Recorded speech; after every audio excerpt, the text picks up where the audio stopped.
eu vou fazer uma slime só utilizando a cor laranja. No vídeo passado, uma das cores que vocês mais pediram foi laranja, então já comenta aqui embaixo pra próxima cor pra eu trazer pra vocês. Bora começar a fazer slime. Bom, gente, vou começar com a cola, na verdade ela já tá tingida aqui.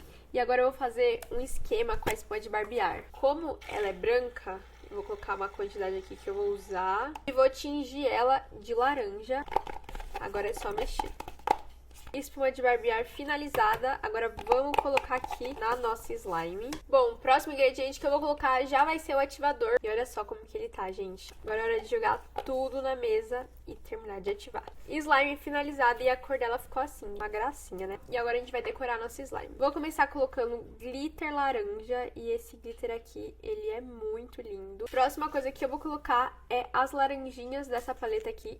E vai ficar tão fofinho. Por fim, um M&Mzinho. Tcharam! Esse foi o resultado da nossa slime laranja.